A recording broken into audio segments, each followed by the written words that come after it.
economista peruano que nos va a compartir algunas de sus opiniones y visión de todo lo que está ocurriendo por estos días en Perú. Le agradecemos su colaboración y su buena voluntad en poder acompañarnos en esta ocasión. Vamos a esperar un par de minutos porque estamos ingresando a varios estudiantes y personas que quieren participar en esta sesión. Y luego de esperar unos minutos daremos inicio a este webinar. Desde ya les pedimos entonces que puedan apagar sus micrófonos. Por cierto que están cordialmente invitados a abrir sus cámaras si así lo consideran prudente. Vamos a permitir que el profesor Aquino dé su charla y luego de ello entonces pasaremos a la ronda de preguntas. Por tanto, todos aquellos y aquellas de ustedes que deseen poder participar podrán hacerlo a través del chat. ¿Ya? Nosotros administraremos las preguntas para poder tratar de organizar de la mejor manera posible. Si tienen compañeros y compañeras que estaban interesados en poder participar, también les invitamos a que les avisen que iniciaremos los próximos minutos. ¿Ya? Obviamente esta charla es abierta a toda la comunidad de la Universidad del Paraíso, así que todos aquellos que deseen participar son bienvenidos a hacerlo. Así que vamos a esperar unos minutitos para dar inicio a esta sesión.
Muy bien, entonces daremos inicio, siendo las 12:05, daremos inicio entonces a este webinar. Les damos entonces una bienvenida a todos los que nos acompañan en esta ocasión. Este webinar organizado por la Escuela de Negocios Internacionales. Hacemos mención que el director de nuestra escuela, profesor Lizardo Gómez, se encuentra con licencia en este minuto y me ha pedido a mí, Daniel Ferreira, jefe de carrera de la escuela en su campus en Santiago, que pueda dirigir esta reunión. Les agradecemos a todos los que en esta tarde ya nos acompañan, tanto estudiantes, exalumnos y comunidad de la Universidad de Valparaíso. Les agradecemos por acompañarnos el día de hoy. En esta tarde nos acompaña el profesor Dr. Carlos Aquino, director del Instituto de Investigación Económica de la Facultad de Ciencias Económicas de la Universidad Nacional Mayor de San Marcos, una universidad tradicional en Perú. Y le agradecemos por su tiempo y su buena disposición en poder acompañarnos en esta tarde para poder compartir su visión, su opinión respecto de lo que está ocurriendo en este minuto, ¿cierto? Una noticia en desarrollo, podríamos llamar, ¿cierto? Lo que está ocurriendo en nuestro país vecino, Perú. Para ello, entonces, el profesor Aquino ha dispuesto de una presentación y luego de la cual vamos a dar espacio por una ronda de preguntas para los participantes de esta sesión. Por lo que quisiéramos pedirles entonces que una vez que pasemos al tiempo a la ronda de preguntas puedan registrar sus preguntas en el chat de esta videollamada. Desde ya estamos muy felices y agradecidos.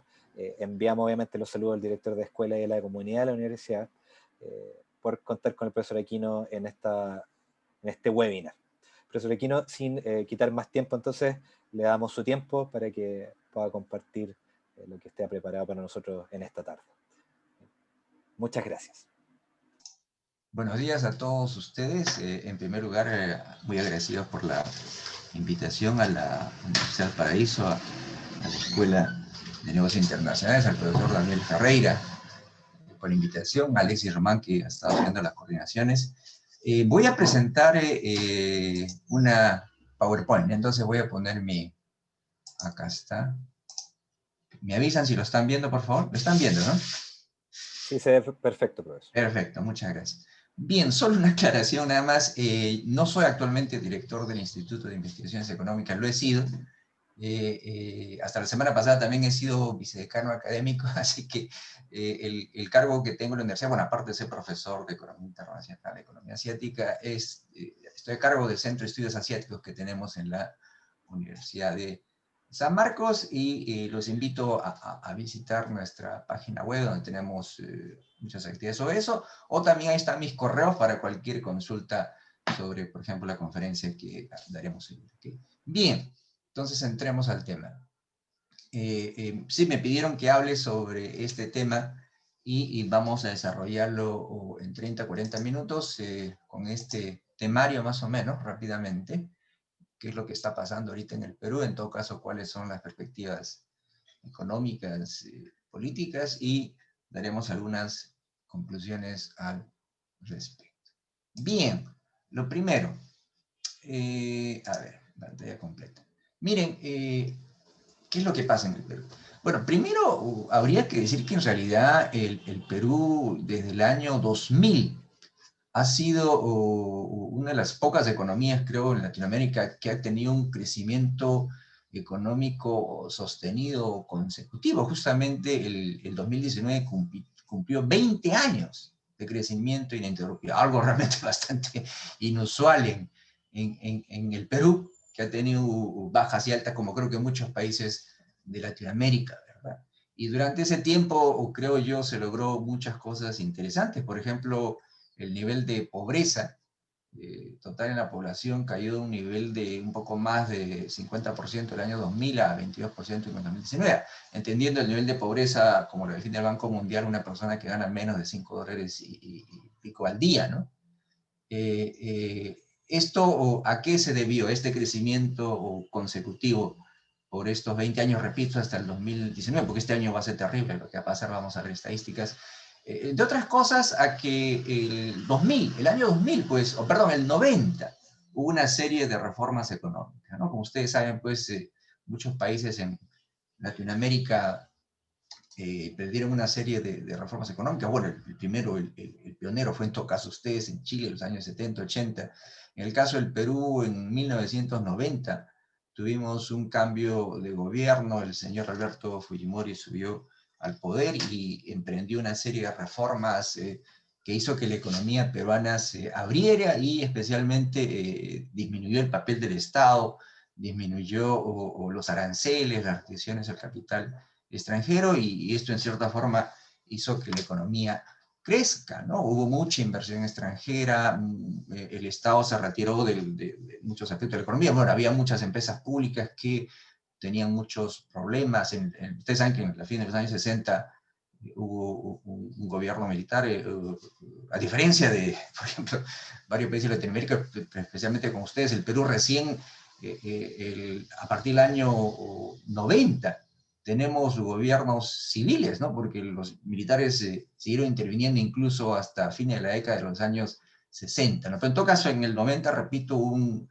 cambio radical del sistema económico del Perú, porque en los años 50, 60, 70 tuvimos una política proteccionista de sucesión de importaciones, donde el Estado tenía un rol importante en la economía. Todo esto cambió en el 90, se abre la economía, se privatizan muchas empresas públicas, bueno, y esto en cierta forma por lo menos atrajo capital extranjero o muchas importaciones de bienes de capital, y la economía por lo menos creció, ¿no? Por lo menos como decimos en términos macroeconómicos, se hizo una economía muy estable. El Perú, que era un país muy conocido, por ejemplo, por hiperinflación en el 90, cuando subió Fujimori, tuvimos una hiperinflación de 7.600%, se estabiliza esto, y la economía crece, ¿no? Pero obviamente, y para terminar con este recuento, el Perú, pues, del 90 con las reformas económicas, se volvió una economía mucho más abierta. Por dar unos datos, por ejemplo, en 1990, las exportaciones e importaciones representaban solo un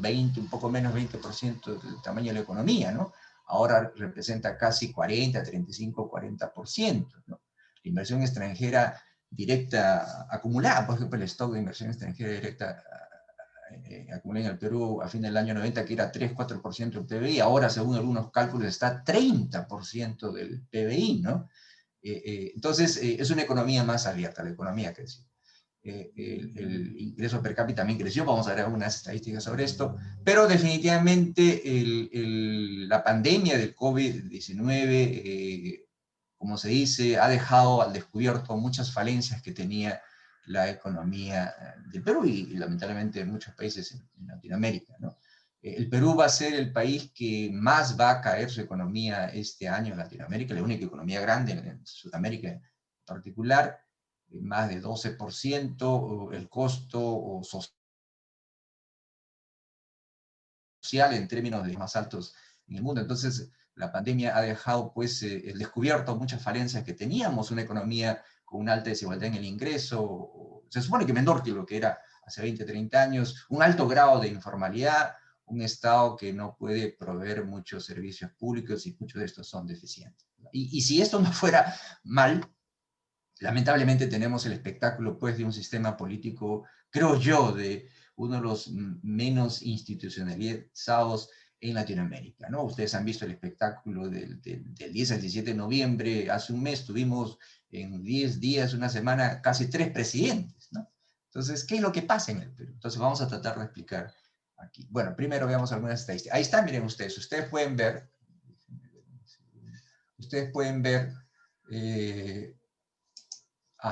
por ejemplo, de 1900, ahí está, miren ustedes, pueden ver, ¿no? Esta es estadística del Banco Central de la Reserva, ¿no? Se supone que estadísticas oficiales. Variación promedio anual por década. Este es crecimiento del Producto Bruto Interno Real por habitante, ¿verdad? Ustedes pueden ver, por ejemplo, que el 2001 al 2010, el Producto Bruto Interno por habitante creció 4.7, las más altas cifras en un siglo, y el 2011 al 2019 también 2.8, las más altas. Entonces, en las últimas 2 décadas, el Perú ha crecido en las más altas tasas en los últimos 100 años. Realmente esto es extraordinario. Y especialmente porque es consecutivo en realidad, ¿no? Como ustedes ven, ha habido tumbos y tumbos en la economía. Quizás aquí lo pueden ver más rápidamente, por lo menos según las estadísticas del Banco Mundial del año 61 en adelante, como este es el crecimiento del Producto Bruto Interno promedio anual, ¿verdad? Miren ustedes cómo ha subido, caído, y desde el 90, más o menos la economía crece. Incluso el año 2008, 2009, la gran crisis financiera internacional del Perú logró crecer, cuando muchos países en el mundo cayeron, ¿no? Hasta el año 2019, del 2000 al 2019, donde el 2019 creció 2.15, pero repito, este año va a ser terrible, ¿verdad? Bueno, y obviamente en dólares nominales el Perú alcanza. Bueno, el Perú es una economía de medianos ingresos, ¿no? Es una economía que tiene 32 millones de habitantes, un Producto Bruto Interno, ahí está, de 226 mil millones de dólares, un ingreso per cápita de 7.000 dólares y pico, país de medianos ingresos, pero que lamentablemente este año va a ser muy golpeado. Estas son estadísticas, las últimas del Fondo Monetario Internacional, publicado en octubre de este año, y ustedes pueden ver, pues, la economía mundial obviamente es muy golpeada, pero va a caer 4.4%, pero dentro del mundo, en las economías emergentes y en desarrollo, para empezar, la economía latinoamericana va a ser la que más va a caer, 8.1. Y si bien es cierto, aquí no está Perú, vamos a ver ahorita, aquí no está Perú, aquí está Perú, miren, aquí está Perú, también del Fondo Monetario Internacional. Aquí está Perú, ustedes pueden ver que de acuerdo al Fondo Monetario Internacional, sus proyecciones, la economía peruana caería 13.9%, aunque se supone se recuperaría el próximo año. ¿Qué es lo que pasa en el Perú? ¿Por qué tenemos este tema, ¿no? Aunque, repito, eso es lo bueno, por lo menos en el caso del Perú, siempre se dice acá, el Perú en temas de desigualdad social, en temas de falencia de producción de servicios públicos, no estamos muy bien, pero por lo menos en temas macroeconómicos, ¿verdad?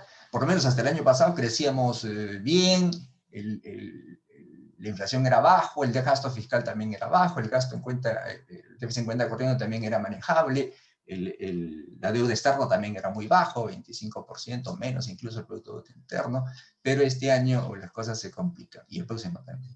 ¿Qué es lo que ha pasado? Y bueno, y para terminar este tema de la revisión, es el tema también, como decía, del impacto en la sociedad del COVID, ¿no? Miren ustedes, el Perú lamentablemente es uno de los peores países afectados en el mundo. Esta es una estadística que le he tomado de ayer a mediodía, o sea, hace un día más o menos, y de acuerdo a esta estadística, el Perú es el segundo peor país en el mundo con más fallecidos por millón de habitantes. Y se supone que esto, si solo confiamos en las cifras oficiales, ¿no? Que son 36.000 muertos, porque en verdad se dice que aquí probablemente el número de muertos es el doble, ¿no? Todavía no se han sincerado las cifras. Entonces es un problema, pues como el Perú, y para mí por lo menos es una ironía, no somos el país más pobre del mundo, ¿no? Si fuéramos el país más pobre del mundo, bueno, un poco se justifica, ¿no? El número de muertos tan alto por habitantes. Tampoco somos el país que menos institucional. Por supuesto, tenemos muchos problemas con las instituciones, pero no somos un país tan desorganizado. Entonces, ¿cuál es el problema? ¿Por qué la economía ha caído tanto y por qué el golpe ha sido tan fuerte en el tema de muertos y heridos? ¿Por qué el gobierno no ha sabido actuar como otros lo han hecho en este tema de la pandemia? Vamos a tratar de ver esos puntos, ¿ya? Bien, lo primero que tenemos que decir, pues bueno, esto justamente ha salido hoy día en el diario, se acaba de publicar este reporte sobre el desarrollo, índice de desarrollo humano, y por lo menos en el tema de Latinoamérica, supone que ustedes están, aunque tienen sus problemas, pero supone que ustedes son el país con el desarrollo humano más alto. El Perú, pues, en este ranking sería el sexto o séptimo en realidad, ¿no? Bueno, nos queda el consuelo que estamos por encima de otros, pero en verdad, y si bien es cierto, ha subido, como supone que ustedes ven ahí, 0.771 a 0.777, en realidad esto esconde alguna diferencia. Aunque supone que este índice es mejor que el ingreso per cápita, porque esconde muchas diferencias. Aquí se supone que ya se toma en cuenta el acceso a la educación, a varios índices que indican un nivel de vida más o menos bueno, pero en todo caso tenemos problemas. Se supone que hemos mejorado, ¿no? Pero tenemos problemas. Vamos a ver cuáles son esos problemas, ¿no? Primero, ¿cuál es el problema con el Perú? Bueno, de acuerdo a datos del Banco Central de Reserva, vamos a ver, del Perú, y de acuerdo a algunos datos actuales, la economía peruana quizás no caería 13.9% como pronosticó el Fondo Monetario Internacional hace 2 meses ya, o casi 2 meses, pero sí caería probablemente hasta 12%. Y repito, es la peor caída en la región de Latinoamérica, descontando obviamente estos países pequeños del Caribe y obviamente descontando Venezuela, que es un desastre de hace varios años, y no solo por la pandemia, sino por múltiples razones. Entonces, descontando Venezuela, Perú sería la economía mediano grande que caería más en la región de Latinoamérica. Y hemos visto que el costo social en número de muertos y infectados está entre los peores en el mundo. ¿Cuál es el problema? ¿Por qué esto es así? Y bueno, veamos algunas de las razones, ¿no? Una de las razones, por ejemplo, de que la economía haya caído tanto es que tuvimos, pues, una de las cuarentenas más largas, ¿no? Miren ustedes, prácticamente el Perú estuvo cerrado, prácticamente mucho de su economía inmovilizado, la gente hasta el 30 de junio. Eso es casi 3 meses y medio desde que el 16 de marzo prácticamente se decretó el cierre de las fronteras, la inmovilización. Entonces, la razón por la que la economía ha caído es que porque estuvo paralizado, ¿no? Muchas cosas, muchas actividades económicas estuvieron cerrados casi totalmente hasta el 30 de junio y obviamente la gente tampoco podía salir de sus casas a consumir, ¿no? Entonces eso explica uno el hecho de que la economía cae. Y el otro tiene que ver con el alto grado de informalidad en la economía. Se dice que el Perú es una de las economías, por ejemplo, que tiene unos empleos informales más altos en la región. Se dice que probablemente el 70% de los empleos en Perú son informales. ¿Qué significa? Por ejemplo, a diferencia mía, que tengo la suerte de estar sentado aquí conversando con ustedes, hago mis clases online, no tengo que salir afuera, recibo mi sueldo todos los meses en el banco, me hacen un depósito en el banco, ahorro para mis pensiones, cuando me jubile voy a recibir una pensión. Mucha gente no es así, pues mucha gente vive del día a día, trabaja en empleos inestables o son lo que nosotros llamamos ambulantes, por ejemplo, ¿no? Desde ambulantes que tienen que salir todos los días con sus productos a vender afuera hasta a personas que trabajan, por ejemplo, en sectores informales o no tan informales como los restaurantes, servicios que si no hay venta ese día no comen, no se les paga, ¿no? Entonces, imagínense ustedes una economía cerrada por mucho tiempo y mucha gente que perdió sus ingresos, perdió sus fuentes de ingresos, su trabajo. Obviamente esto explica la alta caída del Producto Bruto Interno, ¿verdad? Ahora, el problema es que, por un lado, el Perú fue, por lo menos al comienzo, el Perú fue elogiado por tomar una cuarentena. Dice, qué bien que el gobierno está protegiendo a su población, encerrándola para que esto no contagie. Si en verdad esto hubiera servido para realmente controlar la epidemia, con todo el costo que hubiera causado la economía, pudiera haber sido aplaudido. Pero lamentablemente no ha sido así. Y vamos a ver eso por qué, ¿no? Ahora, ¿por qué a pesar de que se cerró la economía, se restringió el movimiento de personas, por qué el número de contagios y de muertos ha sido tan alto? Pero antes de ir a eso, déjenme terminar con este tema. ¿Qué es lo que hizo el gobierno? Se supone que, y este es otro tema también muy interesante, se supone que también el gobierno peruano fue destacado, por lo menos hace 3, 4 meses, por ser el país que implementó un paquete fiscal muy grande, se supone que para ayudar a las familias y las empresas, ¿no? Dio muchos bonos a las familias que tenían pocos ingresos o bajos ingresos. Pero ¿cuál fue el problema? El problema es que lamentablemente quizás el gasto fue tardío, los bonos, por ejemplo, que salieron a la familia, recuerden, imaginen ustedes, recién el octubre, comienzo de noviembre, se han dado los últimos bonos a la familia, ¿no? Y muchas familias estuvieron sin recibir absolutamente nada, marzo, abril, hasta mayo, imagínense, ¿no? Y justamente eso es lo que hizo. Hay gente, pues, que repito, reciben ingreso diario y a pesar de la cuarentena no se las ideaban para salir y vender algo, ¿no? Entonces, ese es el otro problema, ¿no? También el gasto ha sido tardío, repito, quizás ha sido insuficiente. Bueno, nunca obviamente va a ser suficiente ni aquí, ni en China, ni en Estados Unidos, pero por lo menos debió haberse dado más al comienzo, se dice. Y el otro tema es, y tiene que ver con otro tema de la corrupción, quizás ha sido muy ineficiente, ¿verdad? Y tiene que ver también con otra debilidad fundamental del Perú, ¿no? Una de las ironías del Perú, y yo siempre lo pongo así, imagínense, en el 90 el Perú la economía estaba en quiebra, terrorismo, hiperinflación y todo lo demás. El Estado está en quiebra, el Estado no recaudaba nada, o sea, no tenía plata para gastar, aunque quisiera. Ahora la ironía del Estado, por lo menos hasta antes de la pandemia, más, el Estado tiene dinero, pero no lo puede gastar. El índice de gasto de muchos ministerios, empresas públicas, no alcanza al 100% a fin de año, tiene que devolver dinero al tesoro, ¿no? Entonces, es ineficiente. Tiene que ver con muchas cosas, ¿no? El tema de corrupción en la administración pública, el tema de la burocracia que no es eficiente. No hay una meritocracia en el país, ¿no? Ustedes quizás han avanzado un poco menos, pero por ejemplo en Asia, yo siempre pongo el ejemplo, yo estudié en Japón, China, hay una meritocracia, y para ingresar a trabajar al Estado tiene que pasarse un examen, solo los mejores. Y aquí tenemos el tema, pues, de que cambia de gobierno, cambian funcionarios públicos a veces, y obviamente los que entran, muchos, aparte que no son muy buenos en sus temas, no saben nada de administración pública y se demoran, en el mejor de los casos, en cómo aprender a gastar. Entonces, ese es el problema, ¿no? A pesar, vamos a hablar del enorme monto de dinero que se supone que el gobierno puso para ayudar a las familias y empresas, esto ha sido quizás tarde o quizás insuficiente, quizás ineficiente, ¿verdad? Ahora, se supone que la economía puede recuperarse el próximo año. Hemos caído tan hondo, se supone que el Perú sería uno de los países que más crece el próximo año, por la sencilla razón que somos el país que más ha caído este año, estamos rebotando, pero el tema no es tan fácil porque hay temas que podrían complicar esto. Y vamos a ver eso, ¿no? Vamos a explicar eso. A ver, ¿cuáles son los temas principales?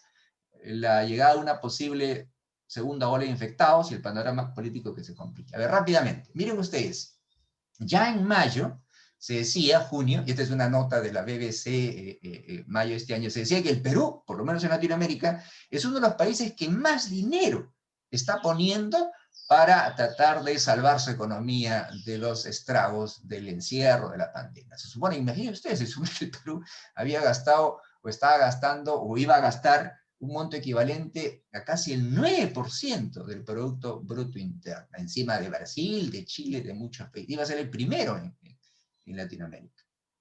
No solo eso, miren ustedes, incluso aquí, esta es una cita de la ministra de Economía, de un medio F que salió el 9 de septiembre, la ministra de Economía decía, bueno, dice, la ministra de Economía señaló este viernes ante el Pleno del Congreso que el Ejecutivo ha designado un gasto de 67.000 millones de soles, que equivale a un 20% del Producto Bruto Interno al plan de reactivación y contención económica para hacer frente a la pandemia.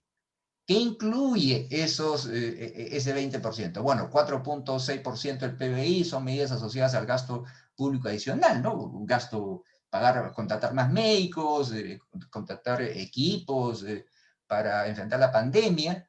Después, 2.3% medidas tributarias, reducir los impuestos a las empresas, a las personas. Y 13% otorgar liquidez a las familias y las empresas. Entonces, se supone que el Perú, repito, es uno de los países que más ha gastado dinero, aunque en realidad esta cifra, como yo digo, es un poco engañosa, ¿no? Porque, por ejemplo, miren lo que dice acá, dice 13% de liquidez a las familias y empresas, pero en realidad, por ejemplo, ¿qué considera acá en 13 montos que se le da a la familia? Ustedes saben que nosotros tenemos, como ustedes, bueno, de ustedes vino, este famoso sistema privado de pensiones, ¿no? La famosa CFP, ¿no? Y bueno, lo que el gobierno hizo es permitir que la gente que tiene sus ahorros depositados en la AFP retire algunos de sus ingresos, ¿no?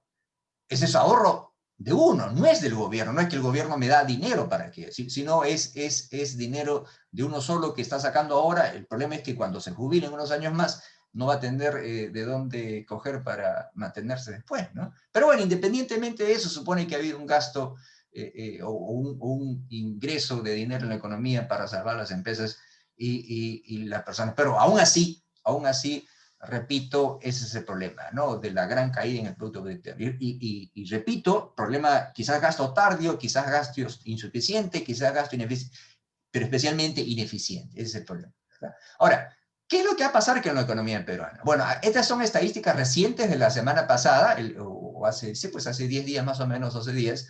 El Banco Central de Reserva todas las semanas publica un boletín. Y esto es lo que se supone, los economistas, agentes económicos piensan. Se supone que el año 2020 la economía peruana sí caería 12%, ¿no? Y el año 2021 crecería 9%. O sea, aunque algunos no son tan optimistas esto de acá, ¿no? Entonces, se supone que la economía va a caer. Quizá no tan fuerte como dice el Fondo Monetario Internacional, pero va a caer. De hecho, va a caer 12% y se recuperaría en un terreno, creo yo, a mí me parece optimista y vamos a ver por qué. Se se recuperaría el 9%, incluso el ministro de Economía dice que puede recuperarse hasta 10% el próximo año. Vamos a ver si esto es así y por qué sería así, o pienso por qué no sería, ¿no? Bien, primero, lo bueno, repito, es que el Perú tiene, como dicen algunos economistas, fundamentos macroeconómicos bastante fuertes, ¿verdad? Un déficit fiscal bajo que era, porque ha subido obviamente por el gran gasto fiscal, una inflación bastante baja, deuda pública reducida relativamente, y tenemos pues nuestra posición en los mercados financieros internacionales son bastante buenos. Recuerden ustedes que hace 2 o 3 semanas el Perú ha emitido bonos por el extranjero, en el extranjero por casi 4.000 millones de dólares, de los cuales 1.000 millones de dólares han sido colocados a 100 años, imagínense. Entonces, en cierta forma, el Perú tiene una reputación más o menos buena, ¿no? Por si no, no nos hubieran comprado estos bonos, y menos a 100 años, ¿no? Entonces, hay cierta confianza en el Perú. Entonces, se supone que los índices llamados macroeconómicos están bien. El problema es cómo se dice los índices macroeconómicos. Vamos a ver un poco más. Bien, por ejemplo, ¿no? El Perú es un país que ha tenido uno de los déficits fiscales bastante bajos, miren ustedes, ¿no? El año pasado, en noviembre, era 1.6, pero que obviamente ha subido por todo el dinero que el Estado está poniendo en la economía. Pero se supone que esto todavía puede ser manejable en el sentido si la economía se recupera. Y esto es algo común, pues todos los países del mundo tienen un alto déficit, esto era inevitable, ¿no? Esto era inevitable. Si los gobiernos ponían dinero en la economía, quebraban las empresas, y eso obviamente acarreaba un costo social increíble con la parte de empleo consecuente, ¿no? ¿Ok? Bien, otro hecho positivo en el Perú es que tenemos una balanza comercial positiva, y esto ha alimentado, justo con los ingresos por concepto de inversión extranjera directa, una acumulación en las reservas extranjeras increíble. El Perú tiene uno de los más altos porcentajes de reservas nacionales netas respecto al Producto Bruto Interno. Ahorita vamos a mostrar ese. Entonces, eso sería, digamos, un aspecto positivo. Ahora, vamos a ver qué es lo que va a pasar con nuestras exportaciones. Por supuesto, vamos a hablar de eso porque el Perú depende, repito, mucho del mercado externo, mucho más que hace 30 años en particular. Otro tema un poco optimista es que el Perú, a pesar de todos los problemas que tenemos, por lo menos el tipo de cambio, su moneda no ha fluctuado tanto. Miren ustedes, este es el rojo en el Perú. Si bien es cierto, como muchas monedas se ha depreciado, la mayoría del dólar se ha apreciado en el mundo, y el Perú obviamente ha pasado lo mismo, pero no es tan volátil como incluso la moneda de ustedes, según este gráfico de acá, o de Colombia, o de México. Por comparar, solo 4 países de Latinoamérica de la Alianza del Pacífico, que se supone que somos los más estables en Latinoamérica. No vamos a hablar de otros países, Argentina o Venezuela, que tienen obviamente problemas mucho más complicados que nosotros. Aquí está, miren ustedes.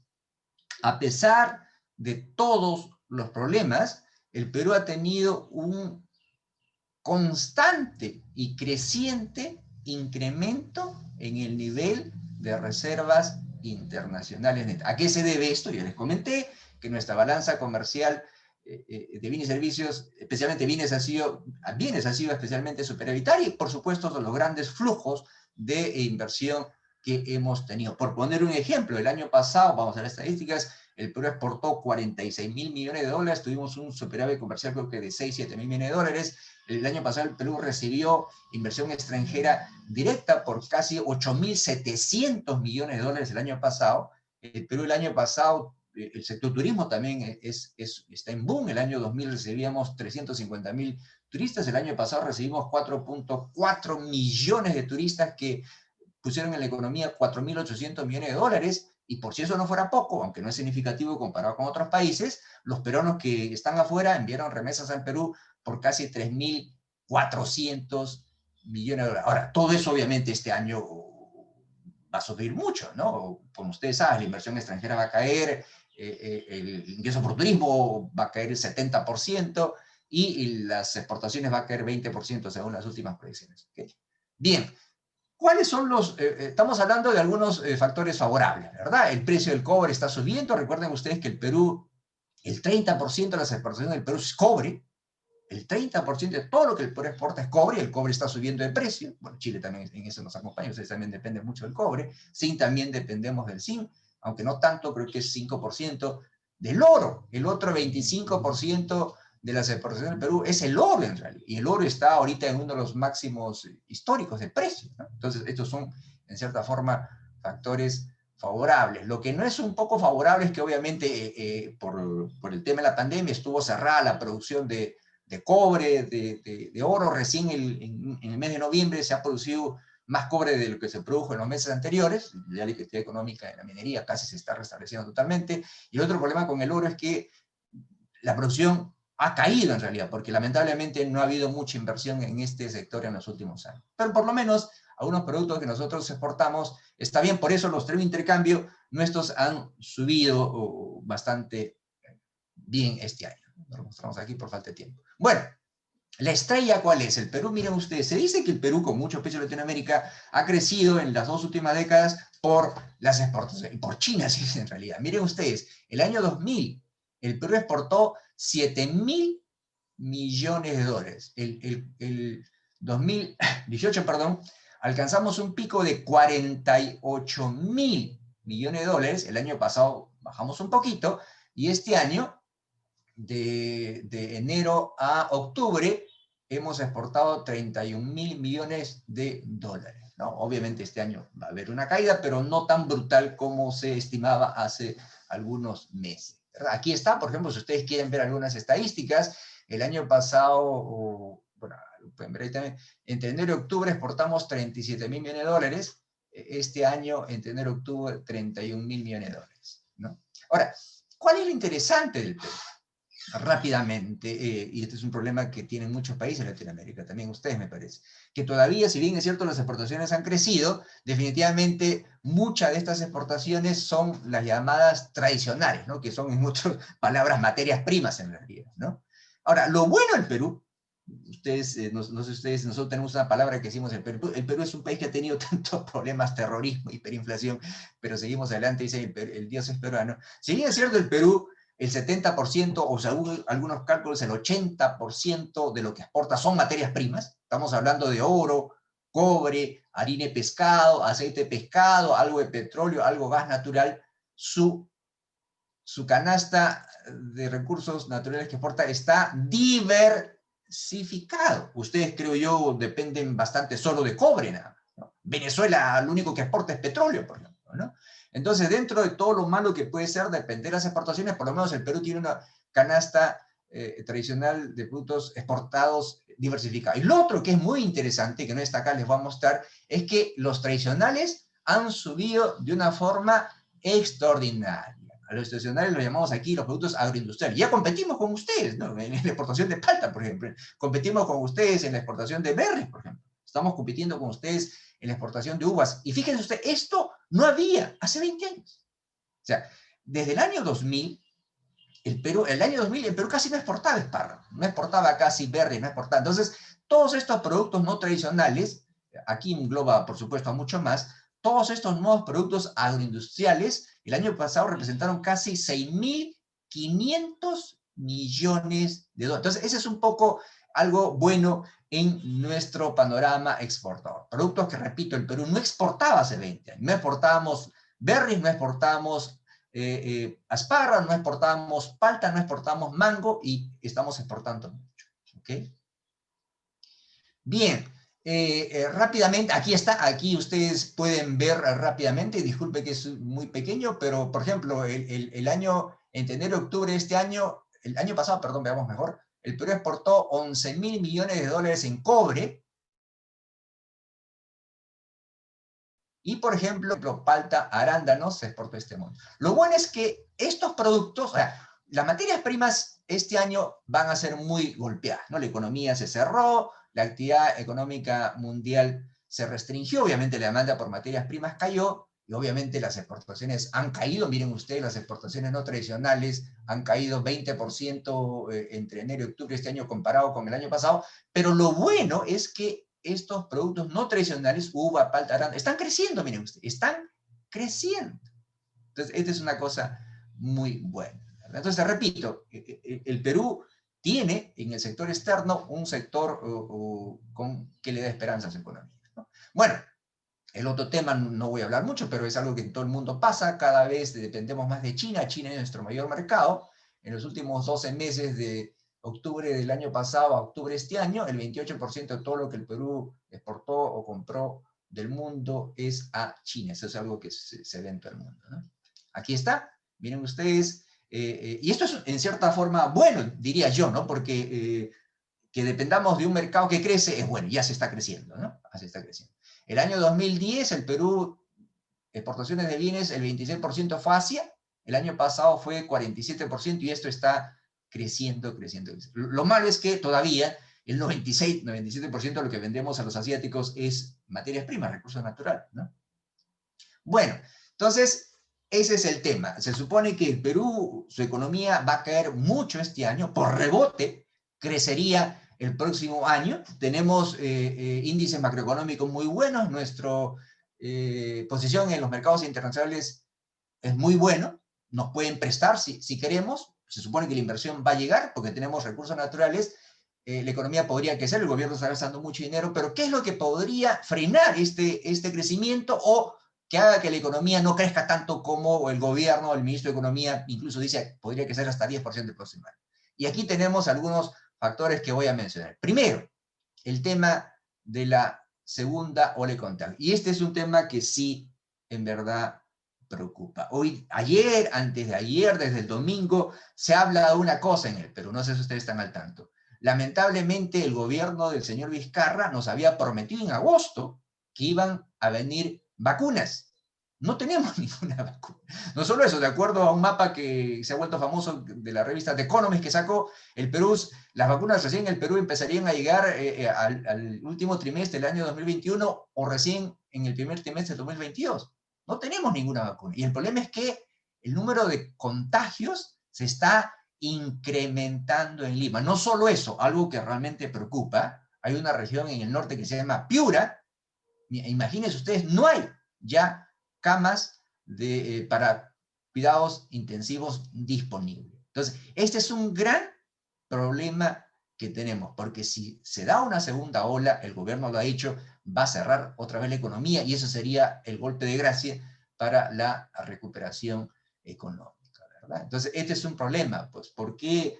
Ahora, no he hablado obviamente porque no ha habido tiempo por qué el Perú tiene tantos contagiados y tantos fallecidos. Lamentablemente, pues tenemos un sistema público de salud bastante ineficiente y el gobierno obviamente también demoró, ¿no? Demoró en comprar las pruebas, demoró en traer los equipos médicos y todo lo demás. No vamos a hablar de eso porque no hay tiempo. Solo diremos que lamentablemente la llegada de una segunda ola se vuelve cada vez más real. Ojalá no sea así. Ojalá no sea así porque esto sería un gran problema. Pero ya preocupa que en el norte del país, por lo menos en un departamento, ya no hay ninguna unidad de cuidados intensivos disponible y ojalá no sea, quiera Dios que no sea así. El otro tema que preocupa realmente, y esto hay una vorágine de medidas, es que este Congreso, vamos a ver, es lo que se dice un Congreso populista, ¿verdad? Está promulgando leyes, dando leyes por aquí, por allá, que van a crear, como se dice, un gran forado en las finanzas públicas. Solo le menciono 2 o 3 medidas nada más. Por ejemplo, nosotros tenemos un sistema nacional de pensiones y también tenemos un sistema privado de pensiones, el que ustedes introdujeron, ¿verdad? Las AFPs. El gobierno ha dado, el Congreso ha dado una ley para permitir que las personas que tengan fondos en el sistema nacional de pensiones puedan hacer un retiro hasta por 4.200 soles si no han aportado hasta hace un año y pueden retirar su dinero. ¿El problema cuál es? El problema es que el Estado, se supone que en el sistema privado de pensiones cada uno tiene su cuenta particular, ¿verdad? O sea, yo voy a tener de pensión lo que ahorro durante mi vida laboral. En el Sistema Nacional de Pensiones, que es un fondo público, se supone que la gente va a recibir su pensión conforme a los pagos por impuestos que hagan uno y recién va a recibir su pensión al final de su vida laboral. Acá no, acá se quiere retirar dinero para las personas que no trabajan en el último año o no han aportado en el último año, ya ahora. Y el problema es que el Estado no tiene tanta plata como para eso. Se calcula, por ejemplo, que esto implicaría que el Estado gaste 16.200 millones de soles adicionales a todo lo que ha gastado. El gobierno ha dicho, por supuesto, que va a imponer una demanda de inconstitucionalidad, donde el Tribunal Constitucional, que es el organismo en el Perú que dicta si una ley es legal o no, pero ese es un problema. Lo otro, por ejemplo, que es algo que ha estado viéndose ahora, se supone que ¿por qué el Perú tiene un boom en la agroindustria? Porque desde hace 20 años prácticamente goza de un régimen especial, ¿no? Porque se ha invertido mucho en la producción de espárragos, uvas y todo lo demás, porque obviamente tiene un régimen tributario muy especial, ¿no? Las empresas que invierten en ese ramo solo pagan de impuesto a la renta el 15%, que es casi la mitad de lo que pagan las empresas en el régimen general que están en otro. Entonces, este Congreso, porque ha habido manifestaciones, parece que va a eliminar esto. Va a eliminar esto. Hay un proyecto que se está discutiendo para que esto se elimine por etapas, y el año 2028 las empresas que están en este rubro paguen impuesto a la renta como si fuera una empresa en cualquier rubro. Y muchos dicen que esto tiene problema, ¿no? Porque supone que se ha logrado este boom de la agroindustria porque había muchas inversiones en este sector que invirtieron obviamente porque tenían un régimen tributario especial, pero esto podría tener un freno a esta labor. Las inversiones podrían frenarse, en todo caso, empresas que han invertido bajo un régimen diferente, se quejan porque no puede cambiarse la estabilidad jurídica así de por así. Este es un problema de la institucionalidad que vamos a ver después, ¿no? Otro tema, por ejemplo, que también está causando problemas, se ha permitido, bueno, se permitió en realidad que se retire ya dinero de las personas que no han aportado en los últimos años al sistema privado de pensiones, pero esto se ha ampliado incluso hasta este monte. Entonces, esto se teme que pueda desfinanciar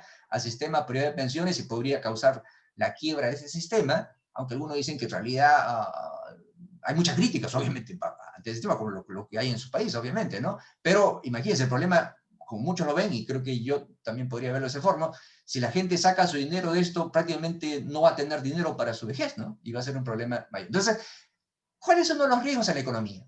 Sí, el riesgo es que desde el Congreso se están dando medidas que van a ocasionar gastos al gobierno o van a desestabilizar el sistema jurídico nacional por la que las empresas y todos los individuos supone que hacen inversiones o consideran para alguna actividad económica. Entonces, ese es el problema. Ahora, la pregunta es, ¿y por qué es esto de aquí? ¿De dónde viene esto aquí? Y esto nos trae al otro tema. Tenemos un Congreso, pues, que busca ganar popularidad a toda costa porque está muy desprestigiado. Entonces, veamos el tema político, ¿ok? ¿Cuáles son las perspectivas políticas? Que tiene que ver mucho con todo lo que está pasando en la economía o con los efectos después de la economía, ¿no? El Perú lamentablemente tiene uno de los sistemas políticos más inestables en Latinoamérica. Comentaba recién, el último golpe de Estado fue el año 60. Desde el 90 tenemos gobiernos elegidos por voto popular.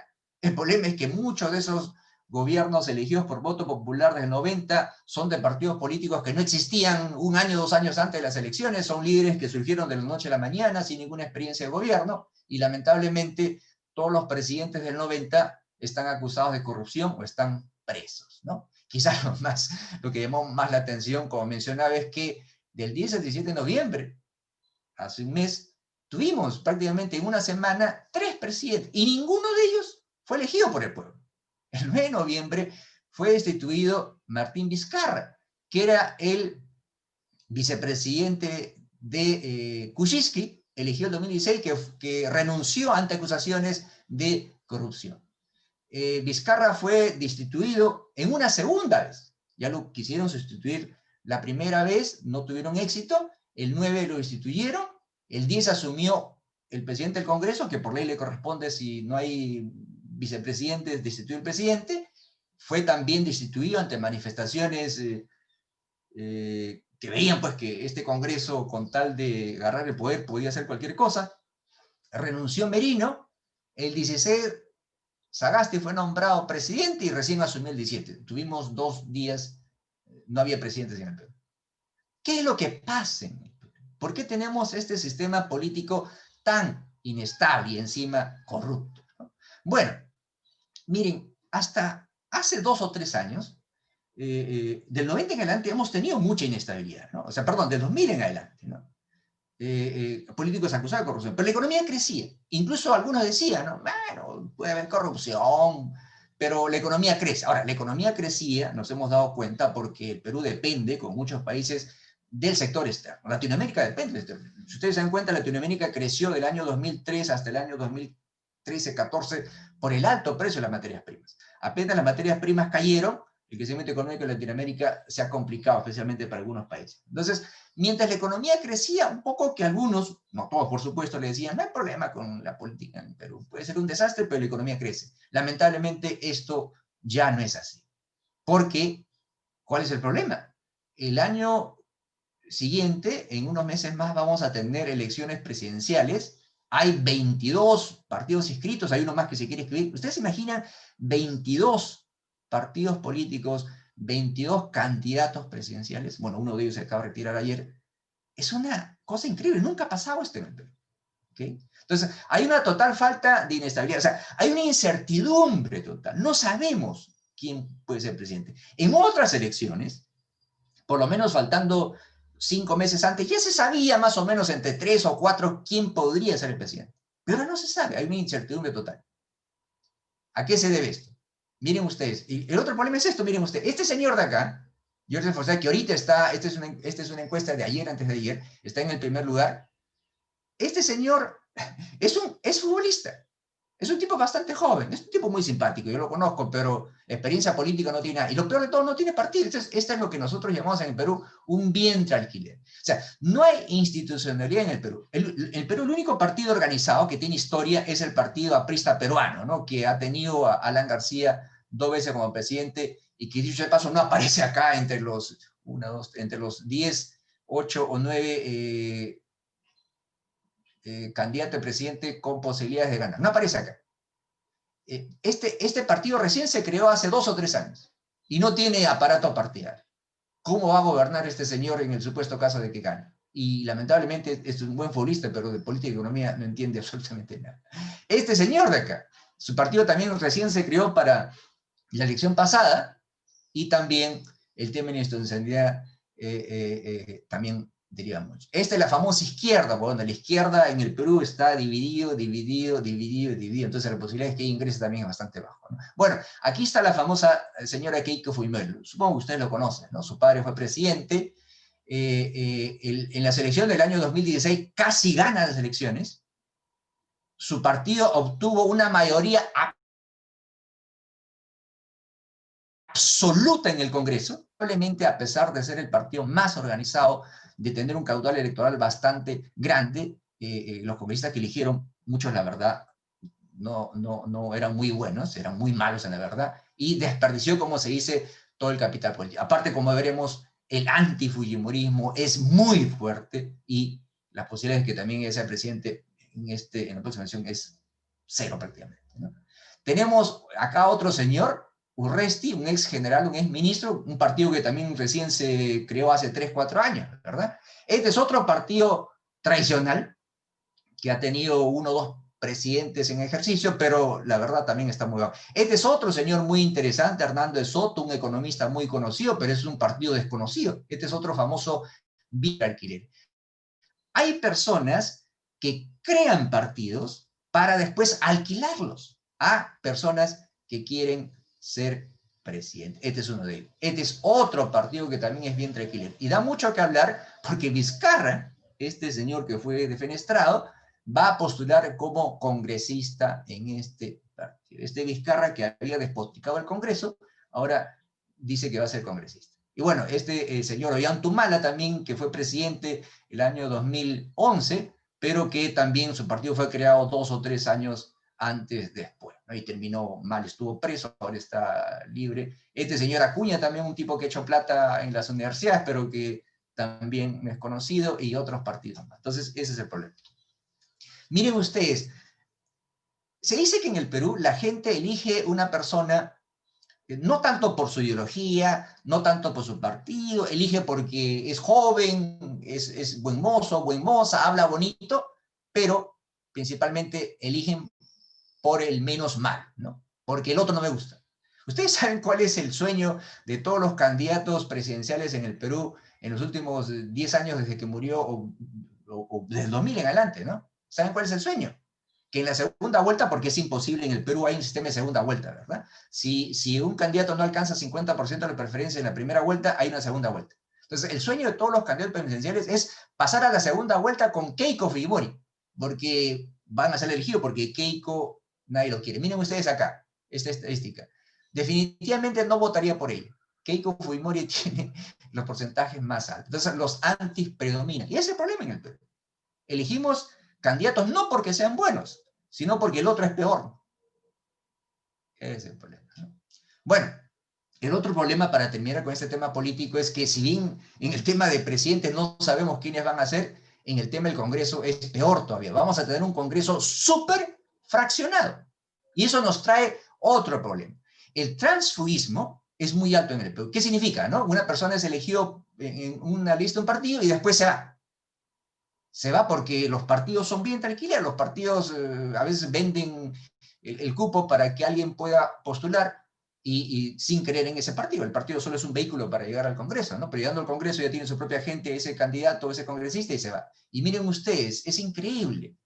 Vamos a tener el próximo año un partido, un Congreso desmembrado. A diferencia del año 2016, cuando el partido Fujimori de 130 creo que obtuvo como 74 congresistas, una mayoría absoluta, en el Congreso que disolvió Vizcarra, ese Congreso donde el partido de Fujimori tenía la mayoría, en ese Congreso que fue elegido este año, de 130 congresistas, el partido mayoritario, creo que es Acción Popular, solo tiene como 23, imagínense. Y ya se han ido 2 o 3 de este partido. Y miren ustedes cómo va a ser el siguiente.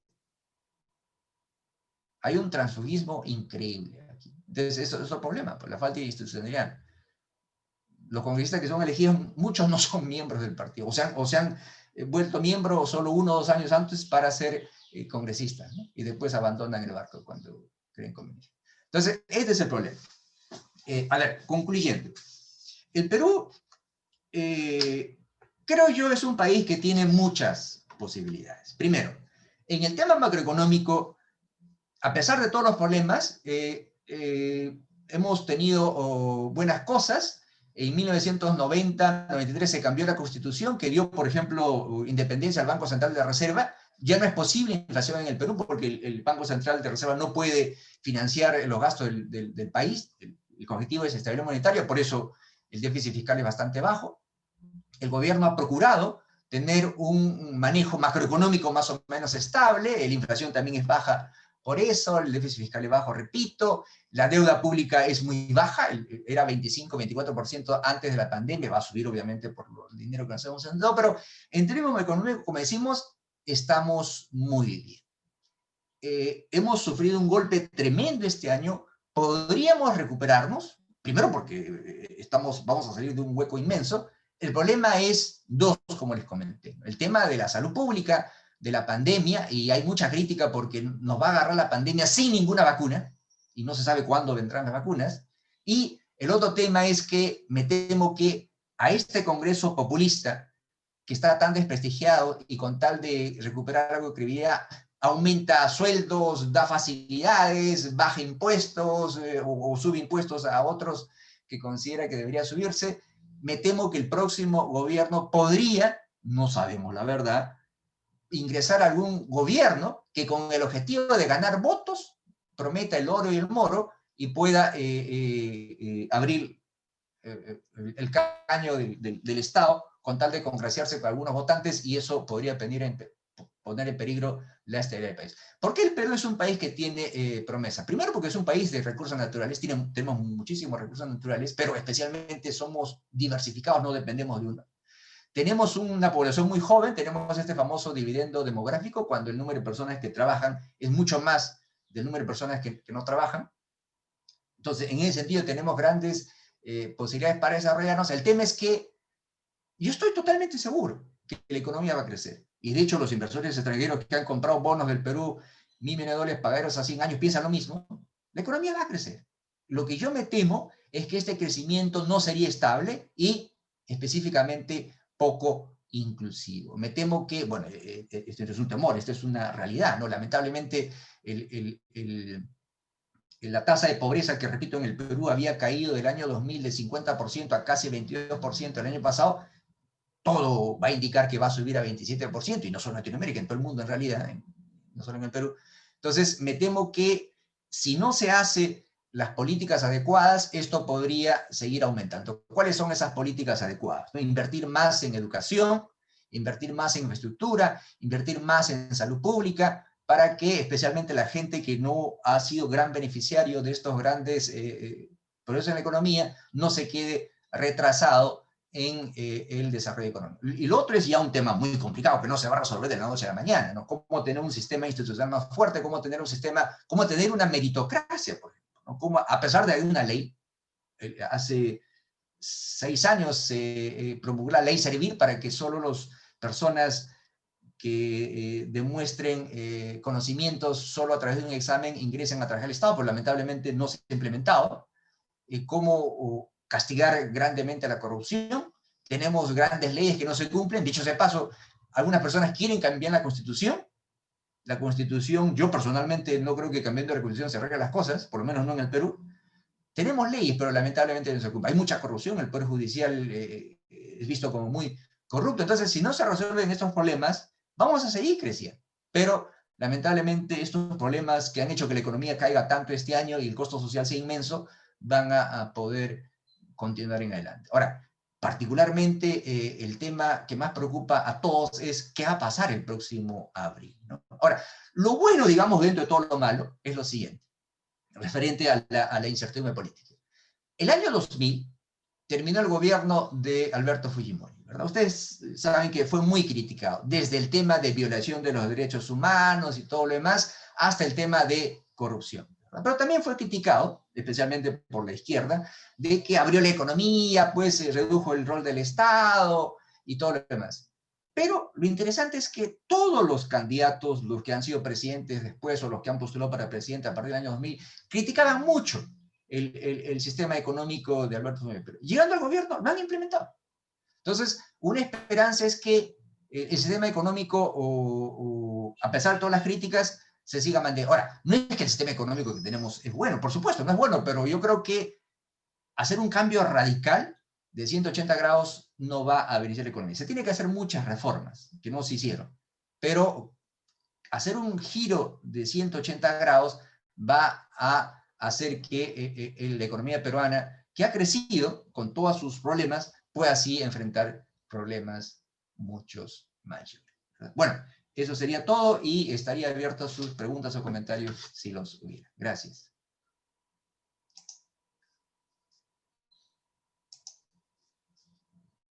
Muy bien, entonces vamos a dar espacio para la ronda de preguntas. Muchas gracias, profesor Aquino. Yo simplemente quisiera agregar que aquellos que hemos estado pendientes de su exposición nos encontramos con una realidad no muy distinta, ¿no? En nuestro país y se tocaron una infinidad de temas en común, ¿cierto? Pareciera que casi era una radiografía, una exposición más bien de los fenómenos que vimos en Chile, casi como un calco, ¿no? Como una cosa muy, muy similar lo que está ocurriendo en el Perú y lo que ocurre acá en nuestro país. ¿Ya? Yo creo que hemos avanzado en algunos temas, pero seguimos encontrándonos con el gran desafío de que creemos que hay una única forma de resolverlos cuando en realidad estos problemas por su complejidad son multivariables y por tanto yo creo que más bien tenemos que buscar acuerdos y vías de resolverlos en conjunto, más que tratando de atacar unidireccionalmente estas problemáticas. Quisiéramos entonces dar espacio a las preguntas si es que las hay, ¿no? Porque en realidad tampoco queremos forzar y dar la oportunidad a aquellos que tengan alguna opinión, algún comentario o alguna pregunta en específico que hacer al profesor Aquino para que podamos atender ahora estas preguntas. Y bueno, pues de lo contrario, si no las hubiera, ir ya un poco caminando al cierre de este webinar. No sé si es que quiero insistir, ¿no? Y tampoco queremos monopolizar, ¿no? la discusión. Hay una pregunta, creo, ahí bueno, no, privadamente me está preguntando ahí, a ver sí, ha llegado al chat del Zoom una pregunta, ¿ya? Dice privado, lo voy a leer, ¿no? Dice, ¿ya? Siendo evidente que la corrupción y la informalidad del empleo son las mayores barreras de desarrollo del Perú, ¿qué medidas concretas se han tomado respecto a este tema a nivel Estado? Interesante pregunta. A ver, primero, por el tema de la corrupción. Miren, corrupción ha habido en el Perú desde hace muchos años, desde el 90, obviamente, ¿no? Para unos que creen que Fujimori fue el presidente más corrupto y a partir de ahí empieza la corrupción, están muy equivocados, ¿no? Lo que pasa es que, obviamente, no sé si ustedes saben, con Fujimori, pues, hubo un video, ¿no? Que se grabó a su asesor Vladimiro Montesinos, donde aparecía, pues, él dando dinero, coimeando, sobornando a algunos opositores congresistas para que lo apoyen en el Congreso, ¿no? O después de Fujimori, con los últimos gobiernos, a partir de hace 4 o 5 años, tenemos varios presidentes presos por el tema de Odebrecht, ¿verdad?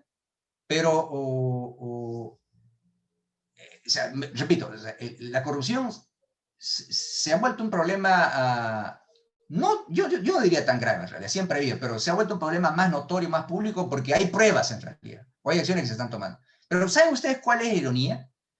Y bueno, Fujimori hasta ahora está preso, aunque no exactamente por un problema de corrupción, sino por violación de derechos humanos. Pero, por ejemplo, estuvo preso Ollantumal, expresidente, por el tema de Odebrecht. Pero está libre.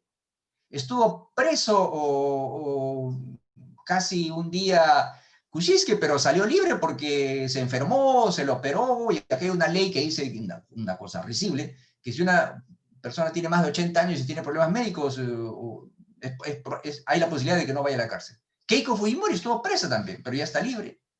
El único, bueno, Alan García no estuvo preso, se le acusó, pero prefirió matarse, suicidarse antes de ir preso.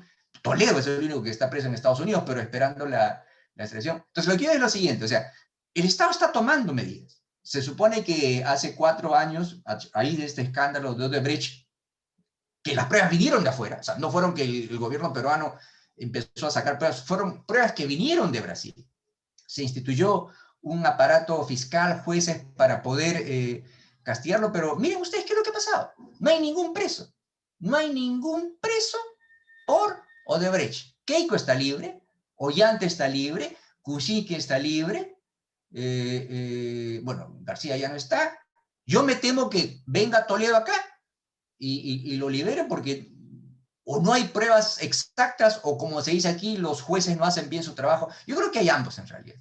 Mire, acá hay leyes en realidad. Hay leyes, pero lamentablemente no se cumplen, ¿no? Aquí hay leyes donde, por ejemplo, por poner un ejemplo, quizás uno se supone que si viola las leyes, se pasa la luz roja, le ponen una multa, pero acá nadie paga la multa, imagínense, es una cosa risible, disculpe que diga eso. Entonces, se supone que el Estado está tomando algunas medidas para combatir la corrupción, se supone que el acero, la fiscalía, el equipo de trabajo del gobierno que acusa a las personas de corrupción, se supone que hacen su trabajo, pero la verdad no se ve la efectividad. Estuvieron presos, pero lamentablemente, repito, no hay ningún preso, no hay ningún condenado por corrupción, a pesar de que este escándalo ya tiene 4. Entonces, respuesta, se supone que se está tomando medidas, pero son medidas que no llegan al 100%, ¿no? Hay acciones, pero lamentablemente esto no tiene una solución final, no llegan al final.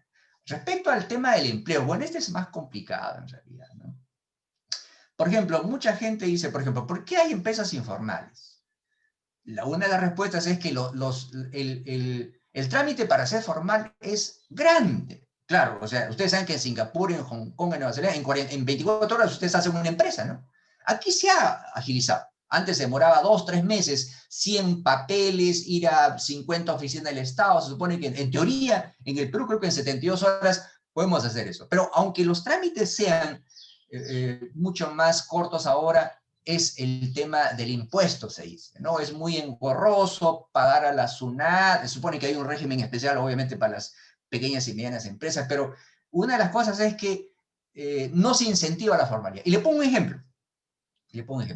Ustedes saben que estamos en Navidad, ¿no? En el centro de Lima tenemos unas galerías llamadas Mesa Redonda, donde hay muchas galerías comerciales, ¿verdad?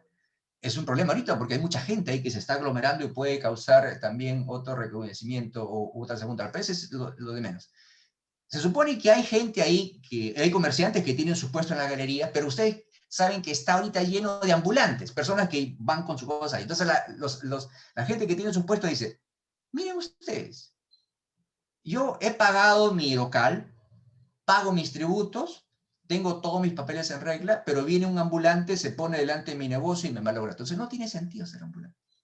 Perdón, no tiene sentido ser formal. Ese es otro problema. O sea, el alto costo de ser formal, que se supone que es menos que antes, pero las ventajas de ser informal son muchas menores. Hay cientos o miles de empresas que producen, pero obviamente no están registradas porque se ahorran el impuesto que da las ventas, es 18 o 19% prácticamente, imagínense. Entonces, la pregunta es eso, o sea, hay el costo de la formalidad es bastante alto, por eso desincentiva. ¿Qué ha hecho el gobierno? Se supone que ha reducido los trámites para ser formal, se supone que está reduciendo los impuestos para ser formal, pero aún así, y especialmente en esta época de pandemia, como en el ejemplo que le pongo de los comerciantes de las galerías que dicen, ¿para qué tengo una galería donde pago todo si viene una persona con sus productos y se pone delante de mi tienda y me quiebra? Ese es el otro tema. Bueno, rápidamente dice, ¿cuáles son los mayores mercados emergentes que han ido tomando fuerza en la última década en Perú? No sé si entiende bien la pregunta. ¿Se refiere a los mercados, a los países, a los sectores, áreas? No tengo muy claro. Si me puede aclarar. Y el otro dice, desde todos los puntos costeros de Lima se ve la cruz de Odebrecht como un monumento a la corrupción. ¿Usted la votaría? Bueno, les comento que yo vivo en Miraflores. Miraflores es un distrito, yo vivo a 3 cuadras del mar. A 3 cuadras del mar está el Arcomar, el shopping center, y de ahí yo veo la cruz que ha hecho el presidente de la García. Sí, la verdad para algunos es una cosa terrible, ¿no? Nos recuerda la corrupción todas las noches, de día no se ve mucho, salvo el cielo muy radiante, pero de noche cuando se ilumina es un recuerdo de la corrupción. Bueno, la votaría o no, bueno, sí, pues es un tema. Pero independientemente de eso, sí, pues tenemos la corrupción ahí que nos recuerda, y sobre todo la impunidad. El problema con el Perú, ¿cuál es? Es la impunidad.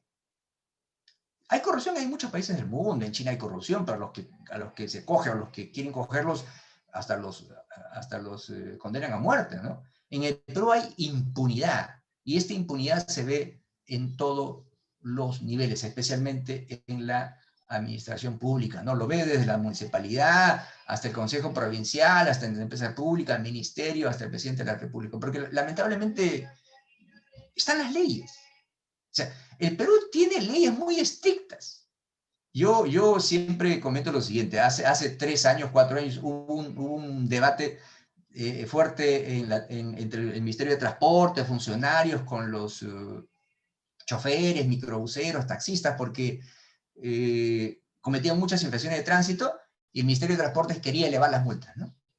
Y los taxistas obviamente decían, no, ¿cómo vamos a pagar una multa altísima? Pero yo me reía y decía, no tiene, la multa no tiene sentido, porque así sea $1 o $100, no lo pagan, así que igualito. Es impunidad, no se cumple la ley. Si se cumpliera la ley, seríamos el mejor, como dices, vivimos en el país de las maravillas, aquí, ¿no? A ver, dice las industrias, perdón, sí. Claro, sí, dice, ¿no? Entonces dice, ¿cuáles son las industrias emergentes que han ido tomando fuerza en la última década? Cierto, la agroindustria. ¿Por qué? ¿Por qué la agroindustria? Primero porque el Perú tiene tierras disponibles. Tenemos, si bien es cierto, mucho de la costa es desierto, pero ha habido grandes procesos de irrigación. El Estado ha invertido mucho dinero para irrigar toda la costa peruana. Lo que era desierto ahora es campo verde. Primero. Segundo, porque ha habido un régimen tributario excepcional. En vez de pagar 29.5%, ahora solo se paga 15%, o se pagaba, porque esto quiere cambiar la ley. El Perú tiene un clima muy simpático, es uno de los pocos países en el mundo que puede hacer varias cosechas en varias estaciones del año, porque tenemos costa, sierra, selva, imagínense ustedes, es una maravilla acá. Aparte el berry, por supuesto, hablando de industria, tenemos el mango, cebolla, palta. Palta creo que ya estamos compitiendo con ustedes, y bueno, y México todavía es un poco largo, ¿no?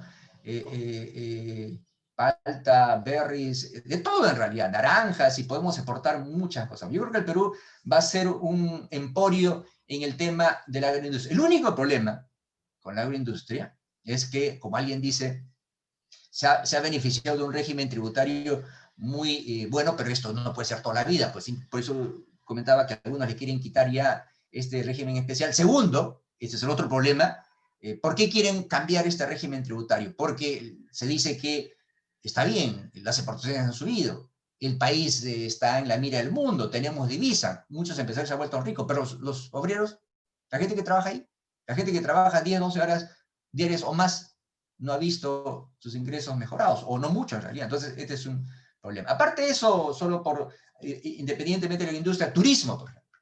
Turismo, o sea, repito, los ingresos por turismo, los turistas han subido todos los años, desde hace 20 años, todos los años incrementan. Bueno, y eso es porque, obvio, Perú tiene Machu Picchu, tiene muchas ruinas arqueológicas, y tenemos, pues, costa, sierra, selva, tenemos mucho que ofrecer a los turistas, e incluso la famosa comida peruana, algunos que vienen solo para comer comida peruana. Entonces, sí, tenemos algunos sectores que creo yo pueden hacer salir al país adelante. Y yo personalmente, por ejemplo, muchos piensan, ¿no? El Perú debe tener industria, ¿cómo es posible que sigamos produciendo solo materias primas? Creo que sí, en la medida de lo posible, Perú debería industrializar sus recursos naturales. Pero obviamente nunca vamos a hacer computadoras ni automóviles, no necesitamos en realidad. Pero tenemos suficientes rubros, como los mencionados, ¿no? Turismo, agroindustria. Para terminar con esto, ustedes son uno de los campeones exportando, por ejemplo, productos de madera, por ejemplo, ¿no? Nosotros, no, creo que no tenían ustedes bosques hace 40 años, ¿no? Sembraron mucho. El Perú tiene una inmensa selva que no se aprovecha. Si desarrollamos nuestra industria de madera, podríamos exportar miles y miles de millones de dólares. Ustedes tienen industria de salmón que no tenían hace 40 años, por ejemplo. Nosotros podemos tener agricultura, por ejemplo. También tenemos climas cálidos, no solo en el mar, sino en algunos ríos de la sierra. Entonces yo creo que el Perú puede tener muchos sectores donde poder desarrollarse, pero lamentablemente si tenemos este sistema inestable, político, mucha corrupción que encarece los costos a la industria, eso cualquier industrial te lo puede decir, las perspectivas no van a ser muy buenas, ¿no? Y bueno, otra pregunta más, disculpen, dice, gracias, pues a Chile y Perú, países hermanos que deben mirar junto el futuro, dejando atrás los antiguos. Bueno, creo que sí, ¿no? Yo creo que compartimos algunas cosas buenas, ojalá podamos seguir siendo así. ¿Cuáles serían las preguntas que están ahí? Profesor Aquino, entonces, muchísimas gracias por su tiempo, por este espacio en donde hemos podido también resolver algunas dudas de los participantes de este webinar. Desde ya agradecerle a todas y todos ustedes por participar en esta ocasión. Estamos súper felices de haber podido realizar este ciclo de webinars, ya 2020, ¿cierto? Con mira a lo que va a ser 2021. Desde ya felices fiestas, ojalá puedan seguir protegiéndose y cuidándose. El coronavirus todavía está... y en Chile por estos días ha empezado a aumentar sus cifras nuevamente, así que esperemos que el 2021 sea un año un poco más auspicioso y que estas cifras un poco, por lo pronto, bastante negativas, tiendan entonces a darnos un poco de esperanza para el 2021 con la llegada de una vacuna y con la llegada de opciones reales y concretas de recuperación, ¿cierto?, económica. Así que muchas gracias, profesor Aquino, nuevamente por su tiempo, por su buena exposición. Gracias a todos ustedes y todos ustedes por participar. Y bueno, nos estaremos viendo en una próxima ocasión. Que tengan un excelente día, una excelente semana y nuevamente felices fiestas para todas y todos ustedes. Que estén muy bien. Gracias, Daniel. Hasta luego. Gracias, Alex, por todo. Encantado. Chao, chao. Próxima oportunidad. Cuídense mucho. Chao, chao.